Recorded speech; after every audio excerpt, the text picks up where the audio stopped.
Muito boa noite, sejam todos bem-vindos à nossa classe bíblica online. Nesta série, nós estamos estudando a respeito do santuário, o estudo que envolve, de forma harmoniosa, todas as verdades bíblicas.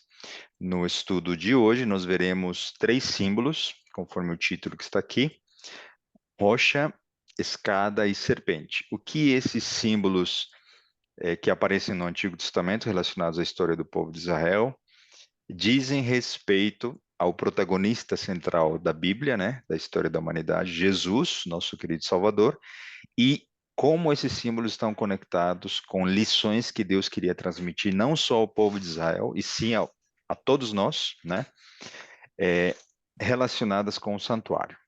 Para nós iniciarmos nosso estudo, nós vamos pedir a presença do Espírito Santo, e a irmã Viviane vai fazer uma oração por nós. Oremos. Santo eterno Deus, Criador de todas as coisas nos céus e na terra, ó Senhor, estamos aqui reunidos para ouvir a Tua palavra. Esteja sempre conosco, que o Espírito Santo nos dê entendimento e sabedoria para entendermos tudo que o Johan vai nos passar. Senhor, perdoa os nossos pecados. Amém. E segundo Colossenses 3, tudo o que fizerem, façam de todo o coração, como para o Senhor, e não para as pessoas, sabendo que receberão do Senhor a recompensa da herança. É a Cristo Senhor que vocês estão servindo. Que esse verso nos toque profundamente. É isso que eu estou sentindo hoje, né, no meu coração. Fazer tudo em nome de Jesus. Amém. Amém. Muito obrigado, irmã Viviane. Estamos justamente em missão, né, compartilhando a palavra de Deus, esse evangelho, e em nome de Jesus, eu louvo o nome dele. Nós temos agora, neste momento, 16 participantes, e de forma ativa no YouTube, algumas pessoas estão assistindo também. Tá bom? Sejam muito bem-vindos todos. A série apenas começou e nós vamos falar a respeito desses símbolos que se encontram no Antigo Testamento. O santuário no Antigo Testamento é muito amplo e muito profundo. Então, antes mesmo da gente falar sobre todos os símbolos, os compartimentos, na semana que vem, nós vamos introduzir de maneira não aprofundada, né, mas aprofundada em relação a estes símbolos, a pessoa central do santuário, que é Jesus Cristo, tá bom? O que essas histórias, onde Moisés, a pedido de Deus, envolveu dois objetos e um animal: uma rocha, uma escada e uma serpente, ok? É uma classe bíblica, então semana passada nós vimos a introdução e nós usamos pouca Bíblia, alguns versos apenas, mas a partir de hoje você vai se acostumando. Bíblia, Bíblia e Bíblia, e os meus comentários vão ficar apenas no âmbito de conectar esses versículos para levar a um caminho, a um objetivo de um determinado estudo, tá bom? Então nós começamos nosso estudo dizendo de que essas 3 histórias, elas vão falar a respeito de 3 lições, 3 aspectos diferentes do ministério de Jesus no santuário, tá bom? A história é conhecida, nós vamos recapitular essa história, porém, na perspectiva de que um dia foi dada a Moisés e ao povo de Israel, ela se constitui como uma profecia, tá bom? Para todos os crentes de todos os tempos entenderem 3 aspectos do caráter de Cristo que nós precisamos entender e colocar em prática. O próprio Cristo, quando encarnado, ele disse em João capítulo 5, versículo 39: examinais as Escrituras, porque vós cuidais ter nelas a vida eterna, e são elas que de mim testificam. Uma observação muito rápida, nós entendemos de que quando Jesus falou isso, não existia Apocalipse, não existiam as cartas de Paulo. Então, quais eram as escrituras aos quais ele estava se referindo? Eram os escritos do Antigo Testamento. Então, inspirados nesse texto, nós vamos ver quais símbolos, neste caso apenas três, né? Porque todas as páginas do Antigo Testamento falam a respeito de Jesus. Quais elementos, né, da história do povo de Israel vão testemunhar e testificar a respeito de Cristo? É o estudo de hoje, tá bom? Ainda Jesus falando, porque se vós cresceis em Moisés, creríeis em mim, porque de mim escreveu ele. Mas se não credes nos seus escritos, como crereis nas minhas palavras? É, Jesus confirmou várias histórias contadas por Moisés.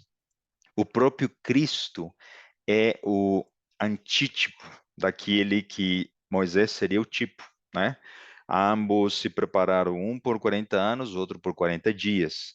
Um foi o libertador do povo de Israel, o outro foi o libertador da humanidade.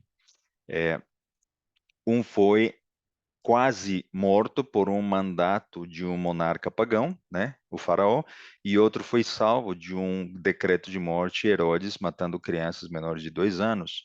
Se nós compararmos Moisés e Jesus, veríamos tantas semelhanças, né, que a gente tiraria um outro assunto, um assunto de tipos e antítipos, dizendo de que a vida de Moisés é uma ilustração de como de fato seria o verdadeiro libertador da humanidade, né? Jesus.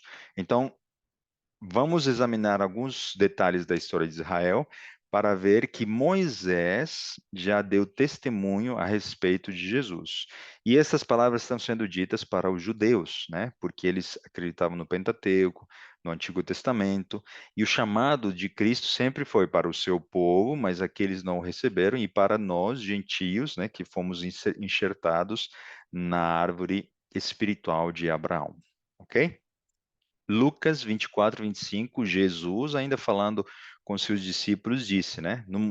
Naquela cena depois da ressurreição, ele lhes disse: ó nécios e tardos de coração, para crer tudo o que os profetas disseram. Porventura não convinha que o Cristo padecesse estas coisas e entrasse na sua glória?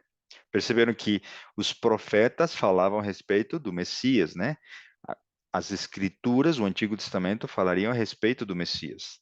E ele, se referindo aos profetas, ele disse, explicando para esses dois homens, né, que eram seus discípulos e não sabiam quem ele era, e começando por Moisés e por todos os profetas, explicava-lhes o que dele se achava em todas as Escrituras. De novo, Escrituras se refere ao Antigo Testamento.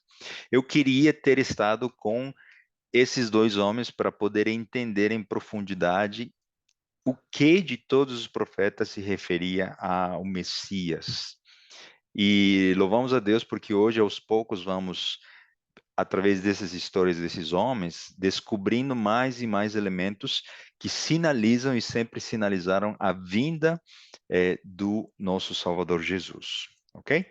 Então, ainda Jesus falando, né, para esses homens, e disse-lhes, são estas as palavras que vos disse, estando ainda convosco, que convinha que se cumprisse tudo o que de mim estava escrito na lei de Moisés, e nos profetas e nos salmos. Jesus é ainda mais específico. Na lei, os 10 mandamentos dão testemunho de Jesus, os profetas, está falando de todos, dos maiores e até os menores, e nos Salmos. Davi, inspirado por Deus, escreveu Salmos, se referindo a episódios da crucificação de Jesus, o padecimento, né, a ascensão e entre outros aí que eu estou lembrando agora, tá bom? Então, com esse pensamento, se Jesus aconselhou aos seus discípulos e aos judeus daquela época, e ele explicou aqueles desanimados discípulos no caminho de Emaús, nós vamos pegar esse bom conselho que Jesus está nos dando para entendermos quais partes da história de Israel, esses três símbolos, né, falam a respeito do ministério de Cristo no santuário, ok? Aqui eu coloquei o cordeiro porque no santuário terrestre o cordeiro é o máximo símbolo de um inocente derramando seu sangue pela salvação do pecador, né? Vamos falar então o primeiro elemento, tá bom? A rocha. A história é conhecida. O povo de Israel foi conduzido pelo deserto, e no deserto, não havendo água, eles entraram em desespero e eles reclamaram contra Moisés pedindo água, pois tinham muita sede. Então Deus dá uma ordem, faz um pedido a Moisés para ele tocar com a sua vara, né, e falar para a rocha. Porém, irado, Moisés bateu 2 vezes na rocha e aí mesmo assim água saiu dessa rocha para suprir a sede dos israelitas. Tá bom? Esse é o resumo da história. Vamos ver em detalhes alguns textos bíblicos para falar a respeito desse símbolo. O que diz Êxodo 17, 1 e 2? Depois, toda a congregação dos filhos de Israel partiu do deserto de Sim pela sua jornada, segundo o mandamento do Senhor, e acampou em Refidim. Não havia ali água para o povo beber. Então, contendeu, ou seja, eles lutaram, eles reclamaram, eles murmuraram, eles pecaram contra Moisés e contra Deus, tá? E contendeu o povo com Moisés e disse: dá-nos água para beber, uma ordem, né? Reclamação. E Moisés lhes disse: por que contendeis comigo? Por que tentais ao Senhor? Se até ali eles foram conduzidos com alimento, cuidado, proteção, da temperatura, do frio, do calor, a própria água já tinha sido dada para eles, o próprio pão, por que eles agora estavam reclamando a respeito de um pequeno período de tempo onde ocorresse essa necessidade de água? Vamos sempre lembrar, todas as coisas contribuem para o bem daqueles que amam a Deus. Esse povo ainda não entendia esse versículo. Porém, Deus os conduziu para a necessidade de sentir sede, ok? Eles foram conduzidos para o momento de ter sede, porque Deus queria mais do que suprir a sede material, né, do seu corpo, ele queria ensinar uma lição espiritual. O objetivo do deserto era prepará-los para herdar a nova terra. Então, uma lição o povo precisava aprender naquele dia. Tendo, pois, ali o povo sede de água, o povo murmurou contra Moisés. Ou seja, muitos não falaram abertamente, reclamaram, falaram nas costas de Moisés, não sabemos os detalhes, e disse: por que nos fizeste subir do Egito? Para nos matares de sede, a nós e aos nossos filhos e ao nosso gado? Mesmas palavras as quais eles usaram quando se enfrentaram com o Mar Vermelho. Eles viram o milagre, eles estavam se esquecendo desse livramento maravilhoso, né? E demonstraram falta de fé e confiança em Moisés e em Deus. E clamou Moisés ao Senhor, dizendo: que farei a este povo? Daqui a pouco me apedrejará. Êxodo 17, versículos 3 e 4. Qual foi a reação de Deus? Então disse o Senhor a Moisés, versículos 5 e 6. Passa diante do povo e toma contigo alguns dos anciãos de Israel. Vejam que aqui nós vamos estudar melhor quando nós estudarmos o santuário no Antigo Testamento. Mas aqui já há uma separação. Toma contigo alguns dos anciãos. Não todos eram chamados para uma missão específica, né? Haviam os levitas, que seriam chamados depois, mas aqui a gente já vê uma seleção, uma escolha divina por um grupo de homens, né? Mais consagrados. E toma na tua mão a tua vara, com que feriste o rio. Qual rio? O Rio Jordão, ou talvez nesse momento também nós podemos dizer de que com essa vara o mar se abriu, né? E vai, eis que eu estarei ali diante de ti sobre a rocha. Quem está falando para Moisés? Aqui está dizendo: eis que eu estarei ali diante de ti sobre a rocha. Por outros textos da Bíblia, nós entendemos de que quem inspirou os profetas através do Espírito Santo foi o próprio Cristo. Então, Jesus aqui está se revelando a Moisés e dizendo: eu estarei sobre a rocha, tá bom? Jesus estaria ali, porque ele era a coluna de nuvem, a coluna de fogo, ele era o pão, ele era tudo para o povo, tá? Então, aqui ele seria a água em Horebe, e tu ferirás a rocha. A ordem era ferir a rocha, né?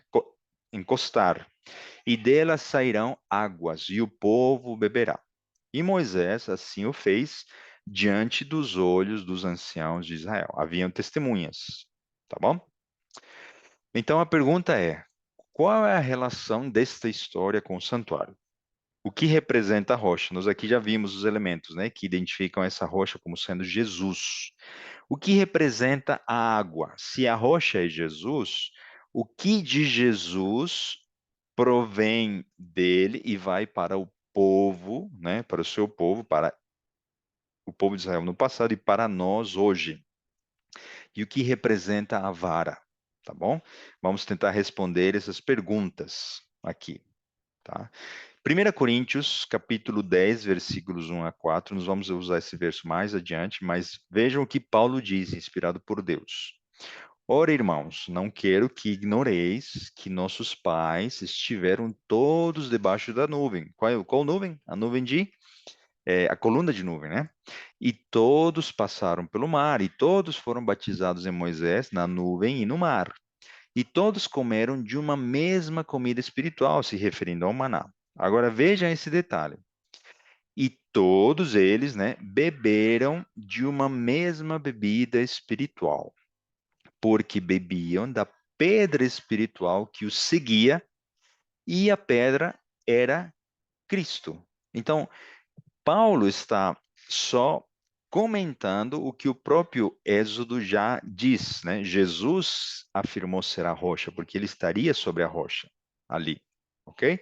Então vejam que a água é uma bebida espiritual. Tem duas funções, uma física e uma espiritual. E vamos entender tudo isso, ok? Então vamos complementando. Qual é o símbolo da vara? Você vai encontrar alguns textos nos provérbios, né? A vara representa disciplina, castigo, juízo, tá? A vara de Moisés, ela foi castigo para os egípcios e também foi um instrumento para julgar ao povo egípcio e ao povo de Israel. Então, na história das águas amargas, a vara era para o povo de Israel um instrumento de julgamento, tá bom? Então, neste episódio da água, da rocha, a vara ela foi golpeada, foi batida em quem?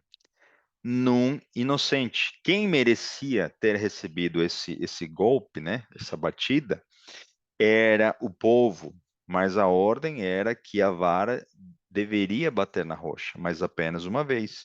E Moisés, irado, perdeu o controle de si e feriu um inocente. Qual inocente? Se Jesus é a rocha, ele não tinha culpa nenhuma dessa reclamação, porque a solução da sede para o povo estava nele, tá bom? A fonte de água.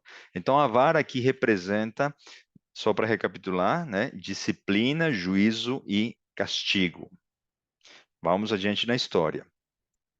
João capítulo 4, versículos 13 e 14 diz: Jesus respondeu e disse-lhes: qualquer que beber desta água tornará a ter sede, a água material. Mas aquele que beber da água que eu lhe der nunca terá sede, porque a água que eu lhe der se fará nele uma fonte de água que salte para a vida eterna.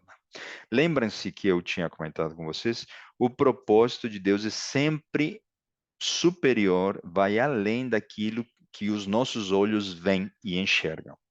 Nós estamos com sede, nós reclamamos, mas Deus quer nos ensinar uma lição espiritual, além de querer suprir a nossa necessidade material, tá bom?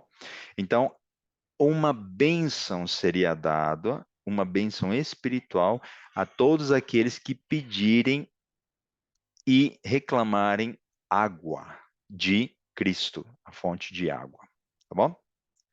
Então vejamos aqui o que diz João 7, 37 a 39. E no último dia, o grande dia da festa, neste caso é a festa das luzes, né, ou Hanukkah, nós vamos entender melhor essa festa em algum estudo quando formos falar a respeito das festas judaicas. Jesus pôs-se em pé e clamou dizendo, estou bebendo um pouquinho de água, justamente aqui. Se alguém tem sede, venha a mim e beba. Não está falando da água material, está falando da água espiritual, o vazio existencial, né, a ser suprido por ele. Quem crê em mim, como diz a Escritura, rios de água viva correrão do seu ventre.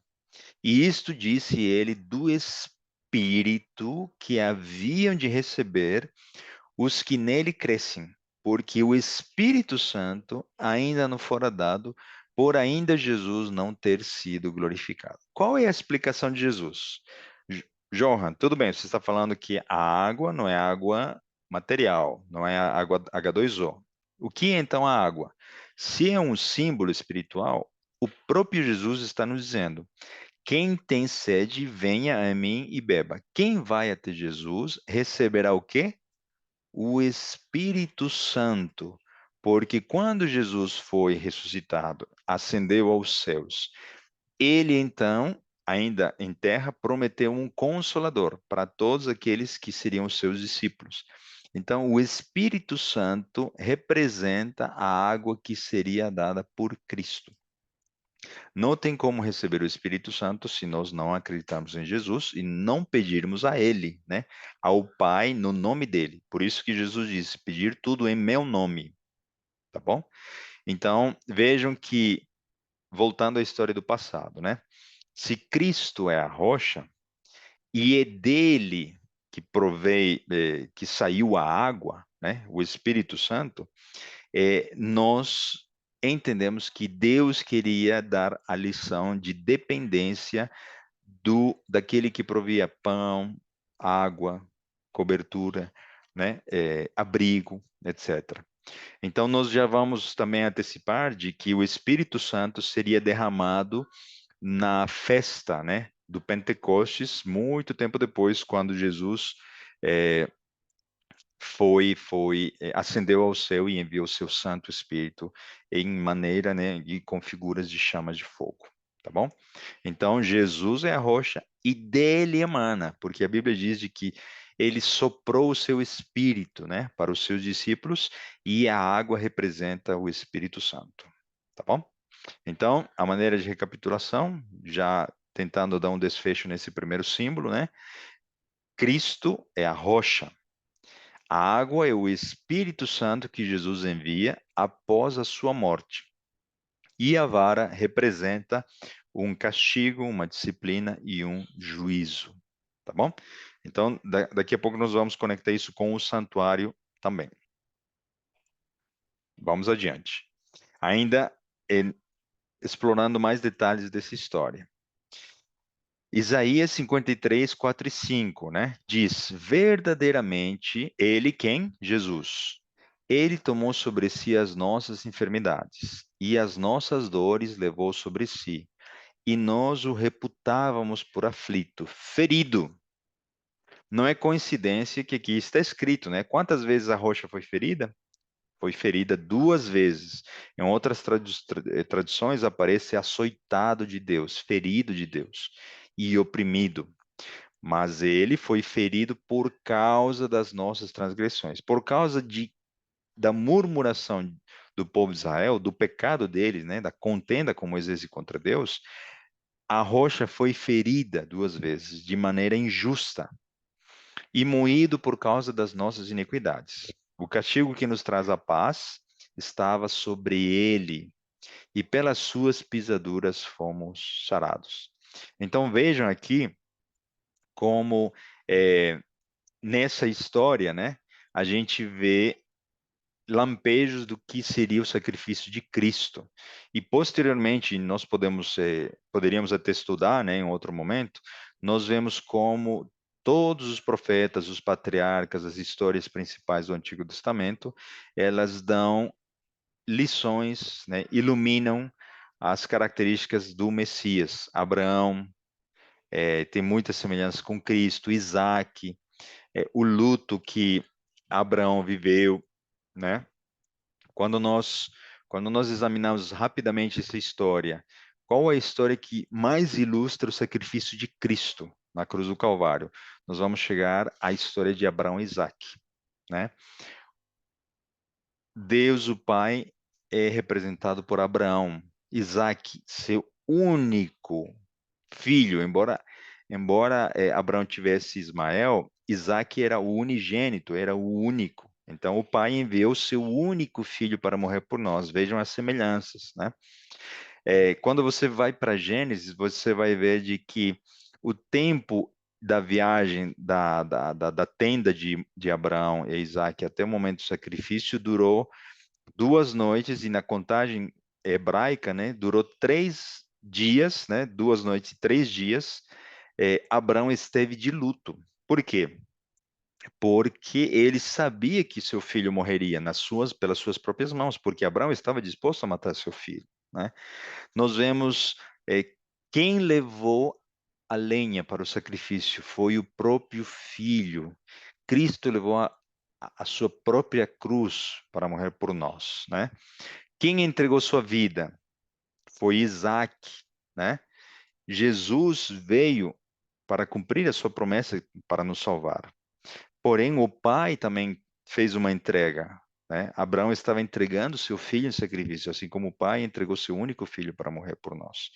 Quando nós vemos o cordeiro, né, o sangue derramado, etc, etc, nós vemos uma uma baita de uma ilustração a respeito dessa história em relação ao que seria de fato o sacrifício de Cristo por cada um de nós, né?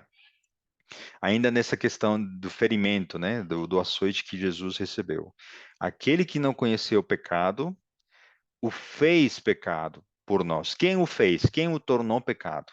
Deus, o Pai, né? Para que nele fôssemos feitos justiça de Deus. Então a rocha recebeu a culpa que ela não merecia. Jesus foi ferido sem merecer. O pecador se torna justo somente quando Cristo ocupa o lugar dele para ele receber o quê? A paga pelo pecado, né? A morte. Então, segundo Números 21:3 diz assim: Chegando os filhos de Israel, toda a congregação ao deserto de Sim, no mês primeiro, o povo ficou em Cádiz, e Miriam morreu ali, e ali foi sepultada, e não havia água para a congregação. Então se reuniram contra Moisés e contra Arão, e o povo contendeu com Moisés. Outro texto falando a respeito dessa mesma história, né? Quem dera tivéssemos perecido quando pereceram os nossos irmãos perante Deus. O pecado deles é o nosso, né? Nós não somos melhores do que o povo de Israel. Às vezes nós dizemos como esse povo falhou, como esse povo era descontente, murmurador, como eles reclamavam contra Deus e contra Moisés. Nós teríamos feito igual ou pior, né? E porque trouxestes a congregação do Senhor a este deserto para que morramos aqui, nós e os nossos animais, e porque nos fizeste subir do Egito para nos trazer a este lugar mau, lugar onde não há semente nem de figos, nem de vides, nem de romãs, nem tem água para beber? Será que alguns de nós hoje estamos reclamando por alguma situação que estejamos passando?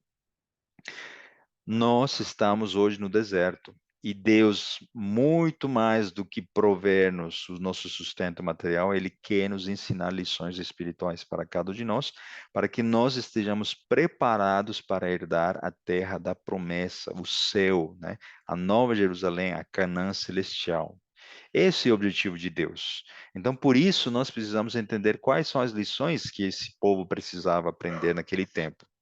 Então, Moisés e Arão se foram de diante do povo à porta da tenda da congregação e se lançaram sobre os seus rostos, e a glória do Senhor lhes apareceu. E o Senhor falou a Moisés, dizendo: Toma a vara e ajunta a congregação, tu e Arão, teu irmão, e falai a rocha. tanto era de conhecimento de Arão, né, que a ordem era falar, fazer um pedido, porque a rocha era um ser vivo, era Jesus, né, o Deus divino, perante os seus olhos, e dará a sua água.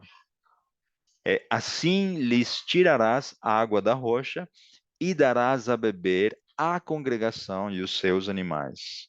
Até porque essa não foi a primeira ocasião que saiu água da rocha, e não seria a última.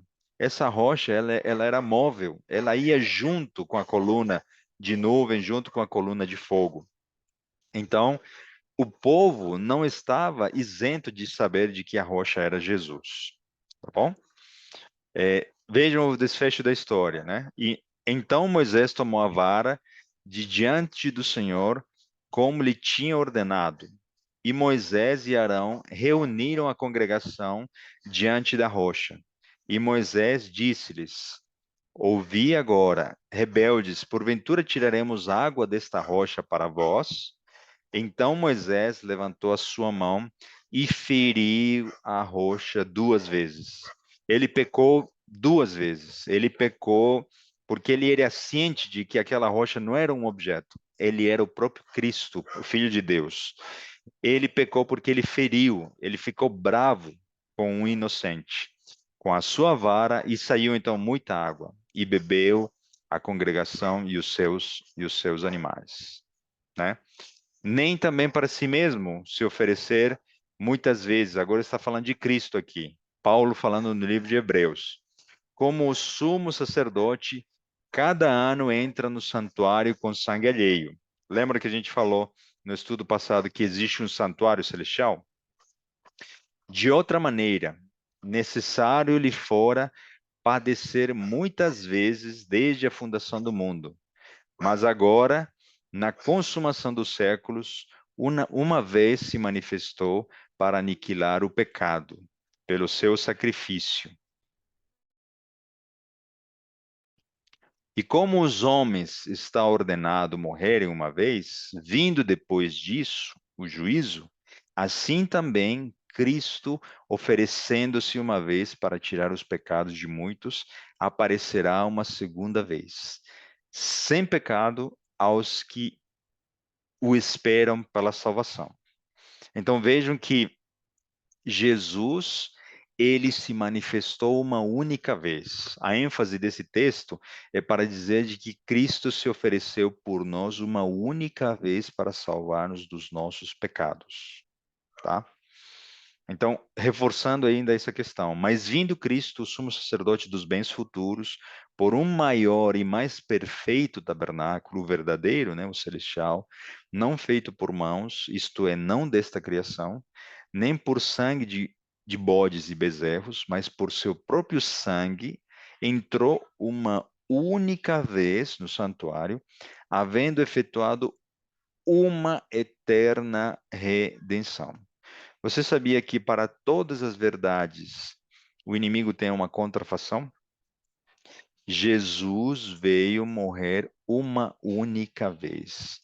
Existe um cerimonial realizado pelo anticristo, o inimigo do santuário, que ilustra todas as vezes que esse ritual é realizado, a morte de Jesus.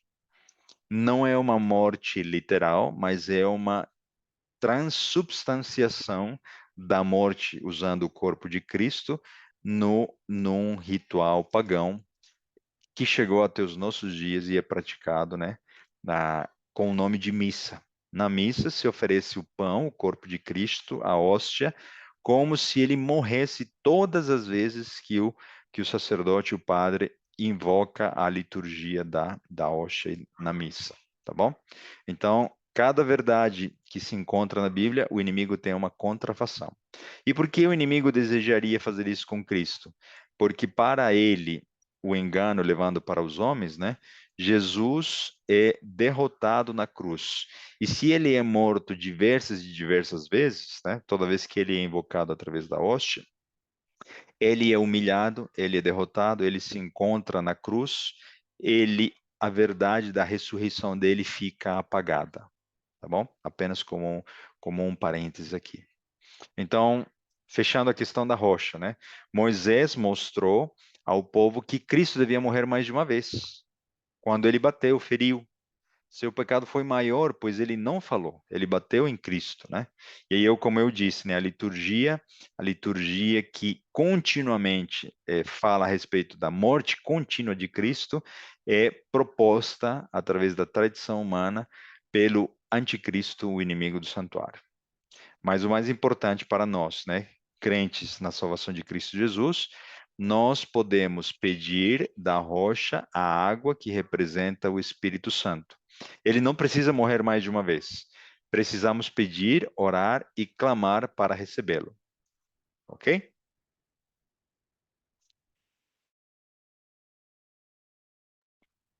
Então, Moisés mostrou ao povo que Cristo deveria morrer. Perdão, esse slide está copiado, me desculpem, tá? Eu vou eliminar. Então, onde isso se encontra ou se conecta com o santuário, tá?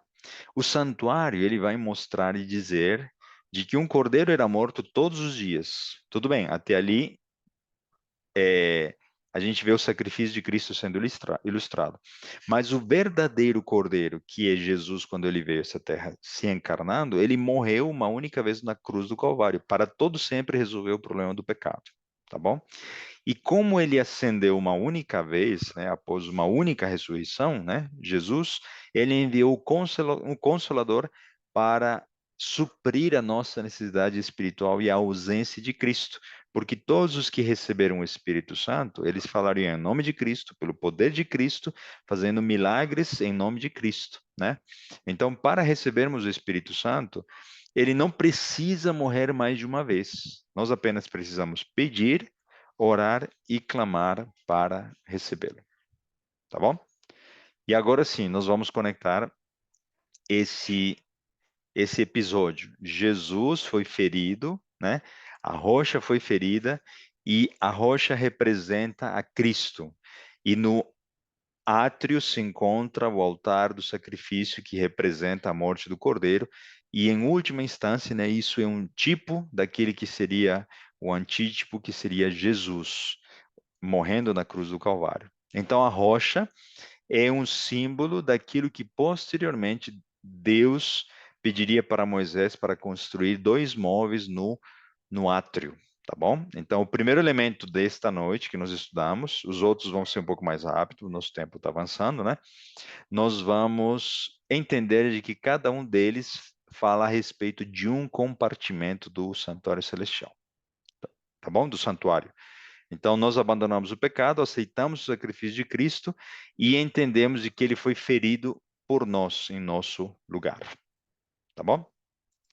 Cristo é a rocha e seu único sacrifício nos salva. Esse é o resumo de tudo que nós explicamos até aqui.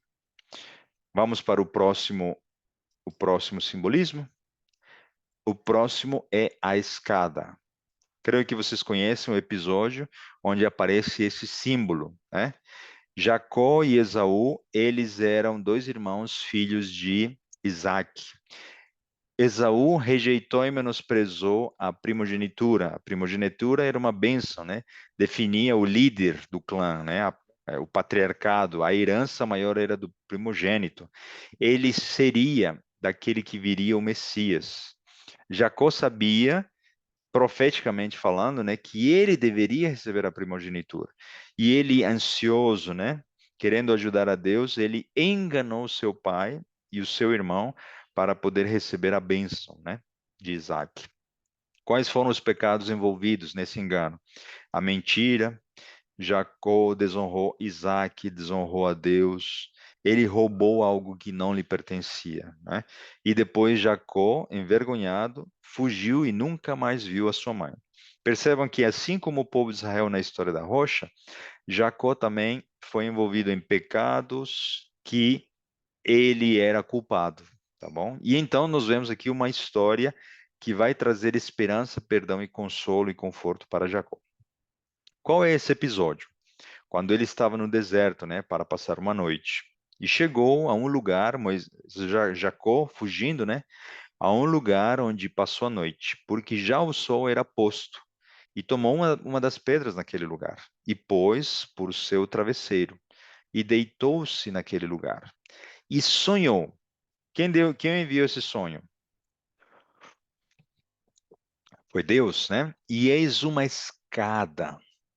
Essa escada, às vezes, passa desapercebido. Onde estava colocada essa escada? Uma escada tem duas extremidades, né? Para você sair de uma origem e ir até um destino. Aonde estava colocada essa escada? Na terra, cujo topo, ou seja, a outra extremidade da escada, tocava nos céus. E eis que os anjos de Deus subiam e desciam por ela. Vejam que interessante. Creio que você já sabe, né? Qual é a representação desse simbolismo. Jesus representa a escada. Ele é o único que conecta a terra com os céus. Somente através de Jesus Cristo, Deus dá a ordem e os seus anjos podem vir até nós para nos proteger, consagrar, inspirar, e eles levam os nossos pedidos para os céus. Tá bom? Então vejam que Jesus é o único mediador entre os homens e Deus. Ele queria ensinar uma lição muito importante para Jacó. Qual é a representação da escada? O que representa a base da escada? E qual é a parte de cima da escada? Eu já dei a resposta, né? E disse-lhe: na verdade vos digo, daqui em diante, Jesus falando, vereis o céu aberto e os anjos de Deus subindo e descendo sobre a escada. Percebam como Jesus está explicando o texto do sonho dado a Jacó, porque ele está dizendo: os anjos de Deus subindo e descendo sobre o Filho do Homem. Os anjos se comunicam conosco, né, através da ordem divina, somente porque Cristo se fez merecedor, e nos reconcilia com o nosso Pai, né? Então, Jesus, antes e depois da reencarnação, ele é o próprio Deus, João 1:1, né, o Verbo encarnado. Ele veio a este mundo para se tornar um ser humano como nós. Ele morreu, ressuscitou e foi glorificado. Então, ele é duas coisas ao mesmo tempo. Ele é filho de Deus, o próprio Deus, né, ao lado do Pai, ele tinha o seu trono, e ele é um homem, como nós, com sangue e osso, né? Padeceu sofrimento, sentiu calor, frio, decepção, angústia, foi açoitado. Então, ele é o único ser que está ao lado do Pai e está ao nosso lado. Então, ele nos aproxima de Deus e ele aproxima o Pai a nós. Nenhum outro ser no universo pode fazer o que Jesus faz. Nem mesmo o Pai, nem mesmo o Espírito Santo. Na função desses três seres divinos, apenas Jesus Cristo tem essa função de ser a escada, né? Então, nosso único mediador é intermediário, né? Porque ele é o caminho, a verdade e a vida, é o verdadeiro pontífice, porque a palavra pontífice vem, né, é, do grego, que significa fazer pontes. Então, Jesus é a escada, Jesus é a ponte entre a terra e o céu. E a religião só é possível porque Jesus religou a terra com o céu, reconciliou, como Paulo diria, né? Então, e aqui nós vemos uma palavra-chave, né, para nós identificarmos quem é o enganador. Quem é o homem de pecado que Paulo falaria? Quem é o falso pontífice? Quem é aquele que assume ser o representante de Deus na terra? Quem é o homem que se diz perdoar, ser possível perdoar pecados, né? Aí nós já podemos identificar o anticristo, o inimigo do santuário. Então, nenhum ser humano, por mais que ele seja Pedro, Paulo, santo, morto, vivo, nenhum ser humano pode representar a escada, porque apenas Deus feito homem pode unir o céu e a terra, tá bom? Isso é motivo de alegria e esperança, e isso também é motivo de libertação de todos aqueles que participam de alguma maneira ainda desse engano, né? Então, o santuário, ele vai nos explicar, nós vamos entender isso com mais detalhes, né? Que Cristo é o Cordeiro e ele foi escolhido no meio do acampamento. Ele morou na terra, né? No ritual do santuário, esse cordeirinho, ele pertencia a um dos habitantes do povo de Israel. Então, esse cordeirinho habitou no meio do acampamento. Jesus Cristo passou 33 anos da sua vida na terra. E esse cordeirinho morreu no altar do sacrifício no santuário terrestre, mas Cristo morreu no Calvário, na cruz, né? Então, Jesus, ele intercede por nós hoje, nós vamos estudar isso, quando se deu, como. Hoje ele está intercedendo no santuário celestial, como Hebreus 9 explica. E se ele está intercedendo por nós diante do Pai, ele se encontra lá no céu. Então, hoje, Jesus é a representação viva da escada a qual Jacó sonhou no deserto, quando ele colocou a sua cabeça na pedra, né? E então ele pode nos salvar perdoando nossos pecados e intercedendo por nós, tá bom? Então, qual é o aspecto do santuário que nós encontramos na escada? A lição que nós precisamos aprender, né? E aqui estamos destacando o altar de incenso. O incenso representa um aroma suave que sobe, né, até os céus, suave e agradável diante de Deus, para que nós possamos receber perdão pelos nossos pecados. O único que pode representar e cumprir essa função, ele é Cristo, tá bom? É, ele é o único que pode interceder por nós, tá bom? Vai anotando suas perguntas, assim como a Gislene já fez, e nós vamos poder responder as suas perguntas de maneira que você tenha clareza, ou se talvez eu falei alguma coisa que talvez não foi bem explicada, nós vamos ter oportunidade de explicar daqui a pouco, tá bom? Então vejam que agora o lugar santo, um compartimento, o primeiro compartimento dentro da tenda, né? Recebe a aplicação da lição que é representada pela escada, tá bom? A rocha no átrio, através do altar do sacrifício, e a escada no lugar santo, no altar de incenso, ok? Então vamos para o último símbolo da nossa noite. Vamos correr um pouquinho com o tempo, né? Cristo é o único que conecta o céu com a terra. Essa é a lição da escada. O último elemento é a serpente, outra história conhecida. Vocês sabem que o povo de Israel, ele estava no deserto, e quando eles estavam no deserto, Deus enviou pelo caminho, vamos ler aqui, ouvindo o cananeu, rei de Arade, que habitava para o lado sul, que Israel vinha pelo caminho dos espias, pelejou contra Israel e dele levou alguns prisioneiros. Então Israel fez um voto ao Senhor, dizendo: se de fato entregares este povo na minha mão, destruirei totalmente as suas cidades. Então ele fez um acordo, né? Esse rei de Ararade. O Senhor, pois, ouviu a voz de Israel, esse concerto, né, que estava disposto a fazer. E lhes entregou os cananeus e os israelitas destruíram totalmente a eles e as suas cidades. E o nome daquele lugar foi chamado de Ormá, que simboliza e que representa destruição, tá bom? Então partiram do Monte Or pelo caminho do Mar Vermelho, a rodear a terra de Edom, porém a alma do povo, novamente aqui, né? Angustiou-se naquele caminho. Por qual motivo? Vamos ver. Nós vamos ver por que apareceu, entre aspas, do nada, serpentes que começaram a matar o povo de Israel. Por que que eles se angustiaram se eles tinham maná do céu, água da rocha, proteção para a temperatura fria e quente, né, do deserto? Por que eles tinham que reclamar, se angustiar, murmurar contra Deus? Vejam novamente o mesmo pecado, né? O povo falou contra Deus e contra Moisés: por que nos fizeste subir do Egito para que nós morrêssemos neste deserto? Pois nem pão nem água há. Como assim? Eles já tinham recebido maná e a água, né? Várias ocasiões. Então vejam que aqui o inimigo consegue colocar na boca dos israelitas uma mentira. E nossa alma tem fastio deste pão tão vil. Olha o menosprezo que eles trataram o maná, né? A comida dos anjos, como em outros textos bíblicos nós podemos encontrar. Qual foi a resposta de Deus diante do pecado?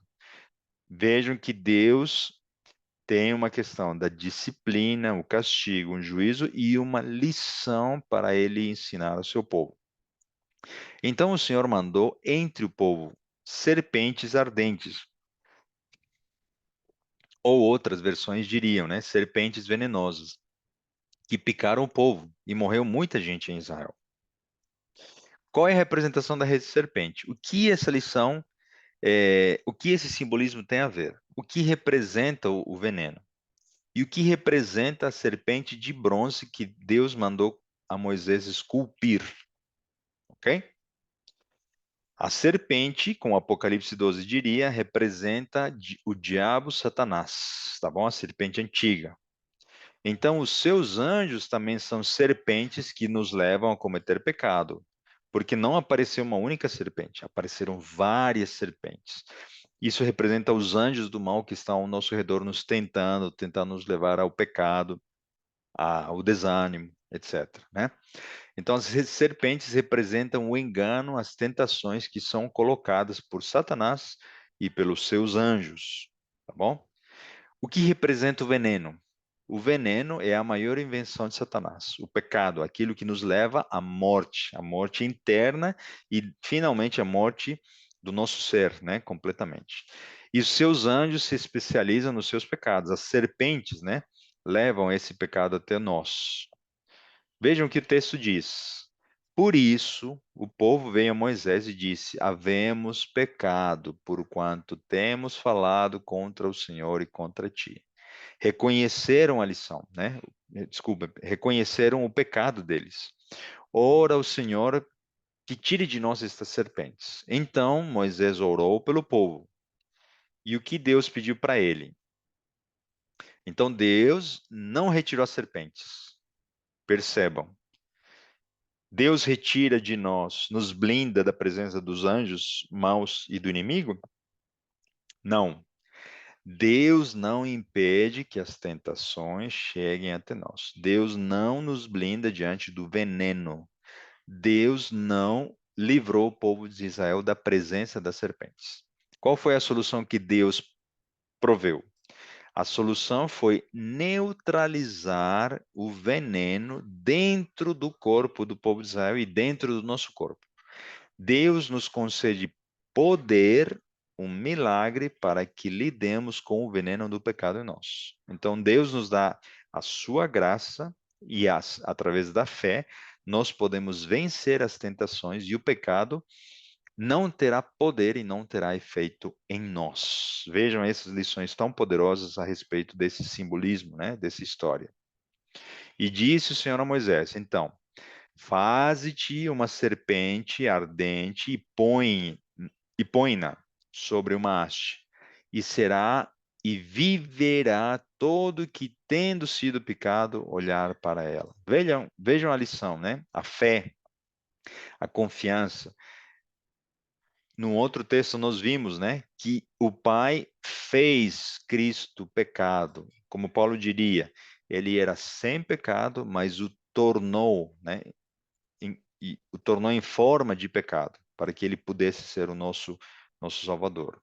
E Moisés fez uma serpente de metal e pô-la sobre uma haste. E sucedia que, picando alguma serpente a alguém, quando este olhava a serpente de metal, vivia. Qual é o custo da salvação? Nós precisamos apenas aceitar, olhar para Cristo para sermos justificados, né? Vejam como Deus é maravilhoso. E como Moisés levantou a serpente no deserto, assim importa que o Filho do Homem seja levantado. A quem apontava a serpente? Por que essa serpente precisava ficar no alto? Porque Jesus, quando morreu, ele foi levantado na cruz, para que todo aquele que nele crê não pereça, mas tenha vida eterna. Vocês já pensaram de que o texto mais conhecido na Bíblia, João 3,16, tem um contexto anterior que remete à serpente no deserto, que tem uma lição muito importante para nós. É através da fé nele que nós podemos ter o poder para sermos libertos do veneno do pecado e das tentações. Porque Deus amou o mundo de tal maneira que deu o seu Filho unigênito para que todo aquele que nele crer não pereça, mas tenha a vida eterna. Então, Cristo representaria o pecado, né? Feito pecado por nós. E o que representam então o engano e as tentações? Como a gente estava explicando, né? Aquele que não conheceu o pecado, o fez pecado por nós, para que nele fôssemos feitos justiça de Deus. A serpente, então, representa a Cristo, aquele que não era serpente e veneno, Deus o fez serpente e veneno para que ele, inocente, ferido, né, com a sua única morte por nós, pudesse nos conceder a liberdade sobre essa morte.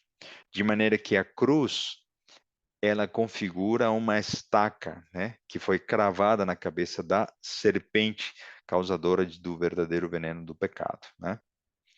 Cristo nos resgatou da maldição da lei, fazendo-se maldição por nós. Qual era a maldição da lei? Que todo aquele que desobedecer deveria morrer. Então Jesus se tornou maldição. Por quê? Porque ele morreu, ele foi envergonhado, foi humilhado. Porque está escrito: maldito todo aquele que for pendurado no madeiro. E ele de fato foi reconhecido como um malfeitor, assim como aqueles que estavam ao lado dele na cruz do Calvário. Quais são as verdades dessa história que afetam nossa história, nossa vida hoje? Algumas pessoas pensam que nós deixaremos de pecar quando Deus nos der e nos conceder um outro corpo e nosso corpo for transformado.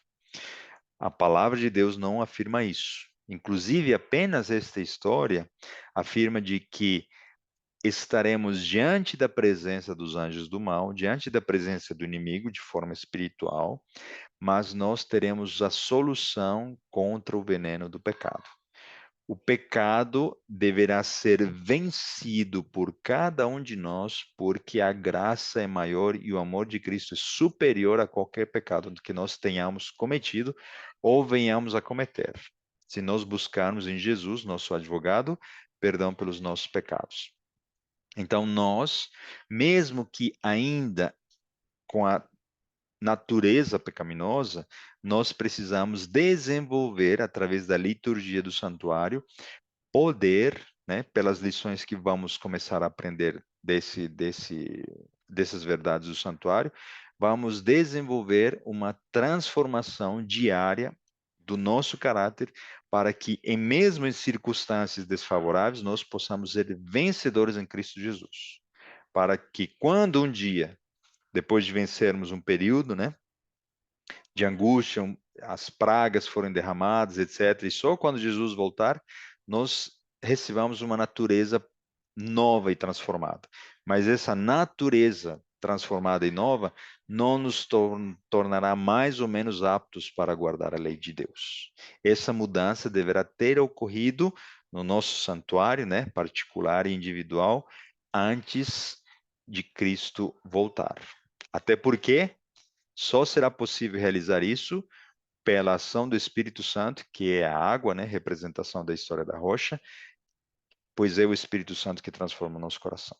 Então, a Bíblia ensina que quando contemplamos a Cristo, a serpente, né, do deserto de bronze, seu poder neutraliza o pecado, ainda que tenhamos natureza pecaminosa.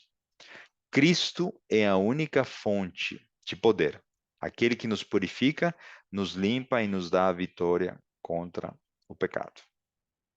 Então, a grande pergunta para os nossos dias é: a quem estamos contemplando? Estamos olhando para a serpente de bronze que foi levantada no Monte Calvário? Ou nós estamos olhando para as questões do nosso dia a dia, as nossas preocupações? Estamos olhando para o nosso interior, para os nossos problemas? Estamos sendo picados pelas serpentes, né? Com o veneno e as tentações? e estamos sendo salvos desse veneno olhando para Cristo, né? É um convite, uma pergunta para nós estudar, contemplarmos a Cristo, nosso querido Salvador. Então, Cristo nos dá o poder para vencer o pecado. Essas eram as lições que Deus queria ensinar para o povo de Israel. E com esse slide nós terminamos nosso estudo de hoje, dizendo, né, que a serpente representa o poder para vencer o pecado. E essa lição nós a praticaremos quando chegarmos no santuário, perdão, no lugar santíssimo. Nós nos apresentaremos diante do Pai sem a presença do pecado, perdão, sem o pecado ter poder sobre nós. Hoje nós estamos vivendo numa época onde o pecado ainda está entre nós, mas nós precisamos entender de que o pecado não deve ter poder sobre nós, porque nós temos o Espírito Santo atuando em nós, gerando uma nova criatura em nós, para que um dia Deus nos liberte da presença do pecado. Então essa promessa será cumprida, né, no dia em que nós formos glorificados. A presença do pecado será retirada. Mas mesmo com a presença do pecado hoje, nós precisamos ser vencedores, porque o poder de Cristo é maior do que qualquer pecado, falha, debilidade, fraqueza que nós tenhamos. Deus seja louvado porque Cristo é tudo em nós e porque nele nós podemos ter esperança, né? Ele precisou morrer uma única vez, ele envia seu Espírito Santo para nos transformar e ele tem poder suficiente para nós vencermos o pecado. Que Deus permita que você aceite o convite de aceitar a Jesus como seu Salvador e que nós possamos continuar a nossa série para entendermos mais símbolos do Antigo Testamento, para depois nos adentrarmos na simbologia do santuário e entendermos verdades muito maravilhosas que ainda nos esperam na nossa série. Que Deus nos abençoe e nós vamos terminar com uma oração. Nosso querido Deus, nosso bom Pai, Senhor, te agradecemos infinitamente pela oportunidade de estudarmos a Tua palavra. Obrigado pelas lições tão profundas, práticas que o Senhor deixou nesses símbolos, a pedra, a serpente e a rocha, a escada. Que nós possamos lembrar dessas lições para termos certeza de que apenas o Senhor pode nos salvar. A tua graça tem poder para transformar nosso ser, para nós termos poder para vencer o pecado. Te agradecemos, Senhor, por esse grupo, pelas pessoas que estão estudando conosco, que elas possam decidir, colocar em prática essas lições, para que nós possamos nos preparar para o grande dia e que nós possamos ser o cumprimento da promessa. Um dia sermos glorificados para entrarmos diante da presença do Pai. São bênçãos que nós suplicamos e fazemos pelo nome e pelo poder de Cristo Jesus. Amém.